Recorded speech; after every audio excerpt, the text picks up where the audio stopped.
If you were in a boat in the middle of the sea and some giant waves were about to take you out, and Jesus was with you but he was sleeping, what would you do? Would you wake him up or no?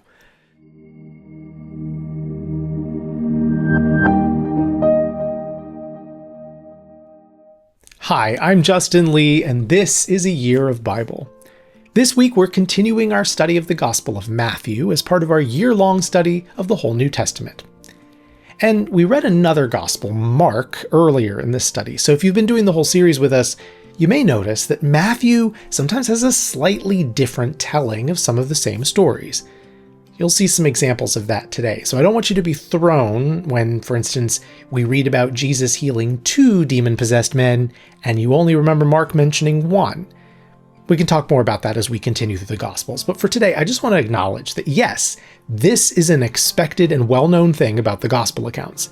There are often minor variations in the stories, just as you might expect if different witnesses to the same event later recalled different details or told the story with a different focus. By the way, if you haven't been doing the whole series with us, you can start from the beginning using the link in the description or in this channel's playlists.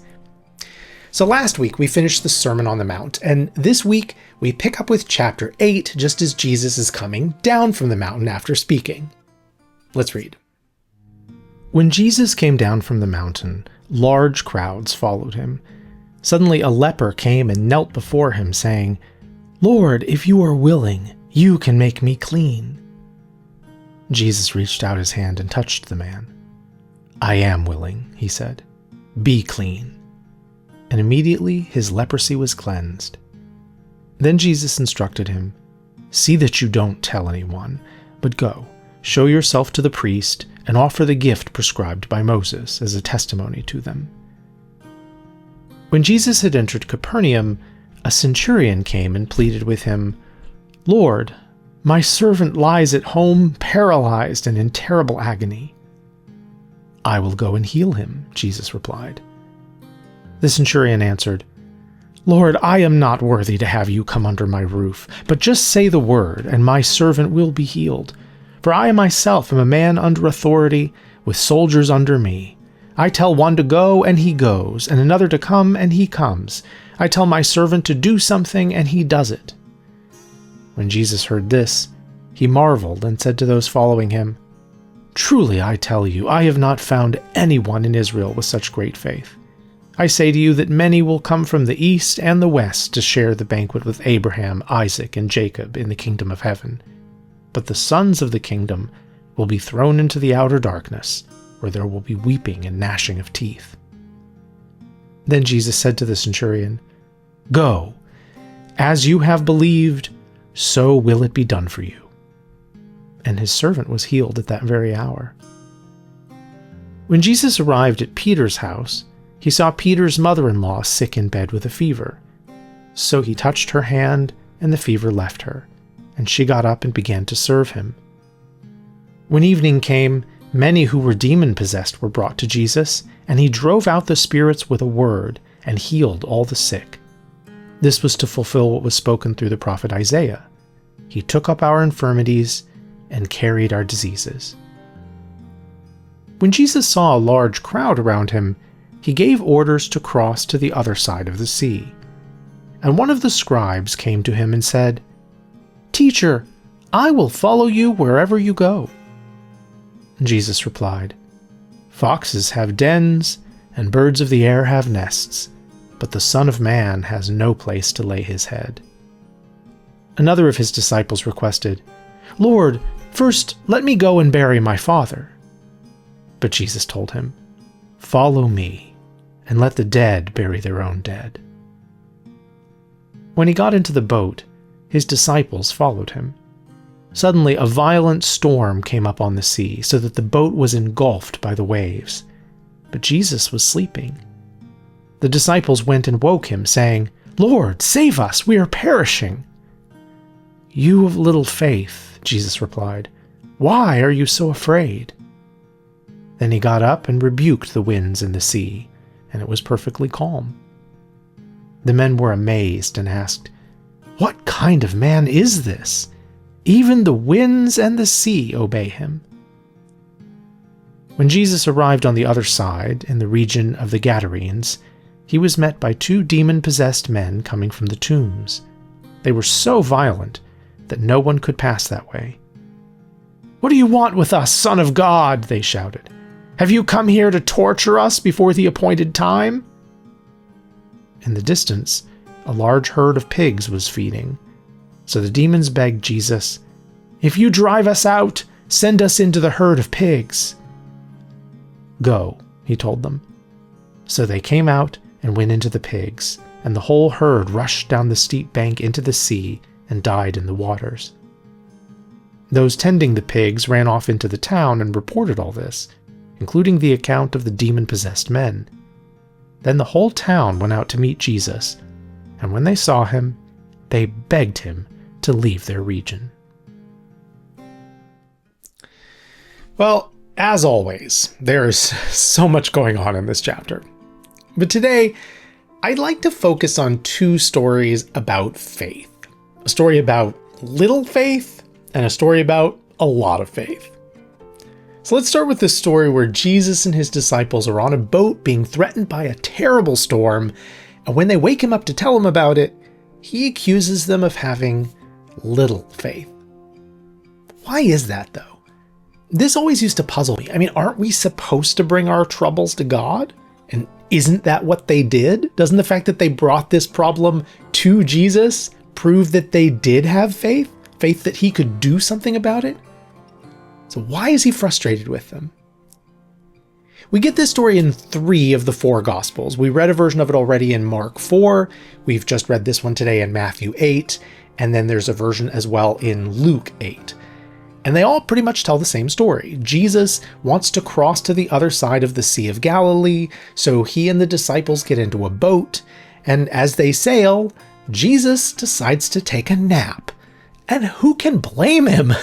We know from Mark that Jesus keeps telling the people he heals not to say anything, but they tell everyone anyway. So wherever he goes, there are now crowds of people wanting healing. And I have to imagine that a lot of these people are desperate, willing to chase him down anywhere, and unwilling to take no for an answer day or night. So Jesus was probably exhausted and running on too little sleep. So this time in the boat may have been his only chance to close his eyes for a few minutes.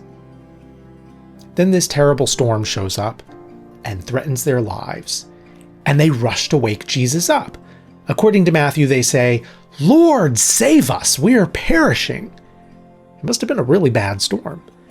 And Jesus gets up and calms the storm. But before he does, he says, "You of little faith, why are you so afraid?" In Luke, he just says, "Where is your faith?" To me, he sounds frustrated and more than a little disappointed in them. So why? Well, I'm sure he wasn't thrilled about being woken up from this nap that he needed so badly. But notice something else. All 3 versions of the story make it clear that Jesus was the one who directed them to undertake this whole journey to begin with. He requested that they cross to the other side in the boat. And he was apparently confident enough in the outcome of this journey to take a nap and get some much needed rest on the way. I think that was what the disciples were lacking faith in. They didn't trust that Jesus knew what he was doing by setting them on this path to begin with. And rather than trust his decision to sleep through the journey as a sign that all would be well, they begin to doubt his awareness of the danger or his understanding of the severity of what's going on. In Mark's version, they even ask him, "Teacher, don't you care that we are perishing?" I think this is why Jesus sounds so disappointed in them when he says, "Why are you so afraid?" I think he's saying essentially, do you think I didn't already know about this storm when I set us on this path? Where's your faith that I know what I'm doing? In other words, he seems to be saying that they didn't need him to calm the wind and the waves to keep them safe. Because if that had been necessary, then it would have been a good thing that they woke him up.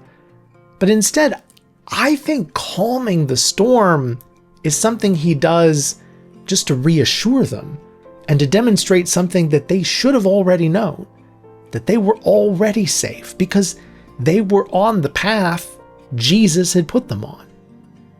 Jesus napping wasn't a sign that he needed to be told what was happening. It was a sign that he already knew what the outcome of the journey would be and had complete confidence in it.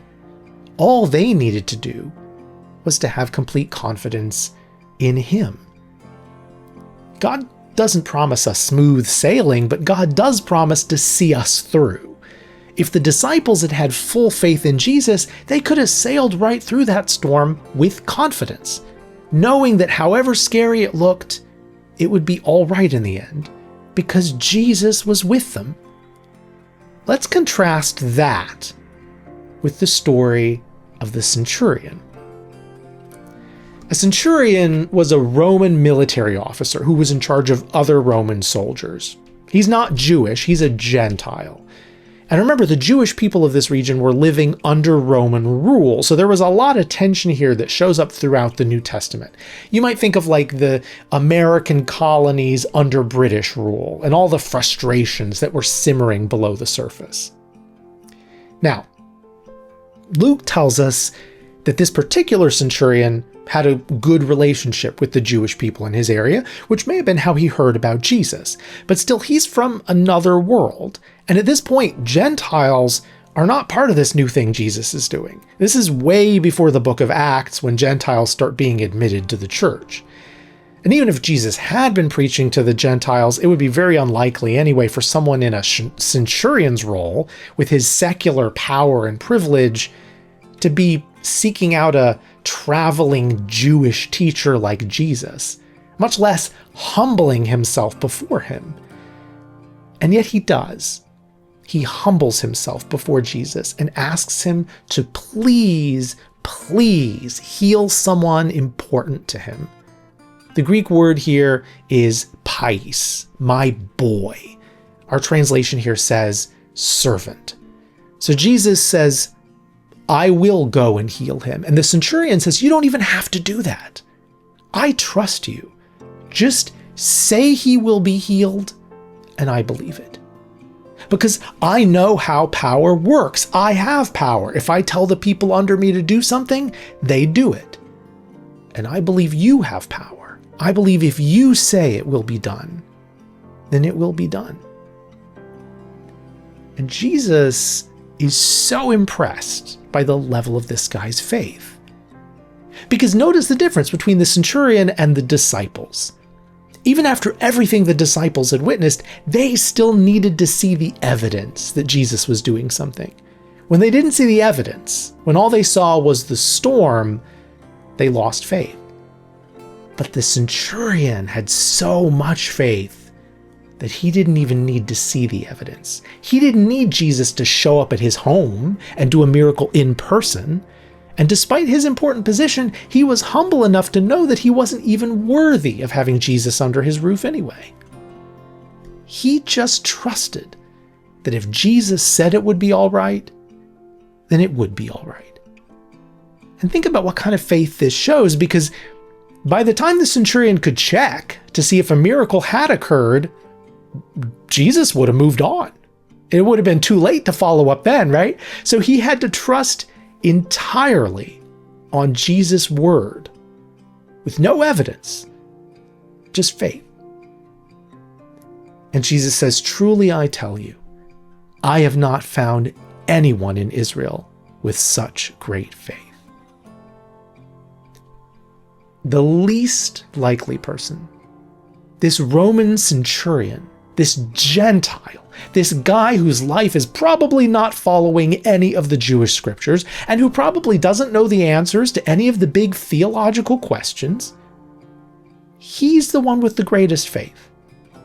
Because something draws him to Jesus and he believes.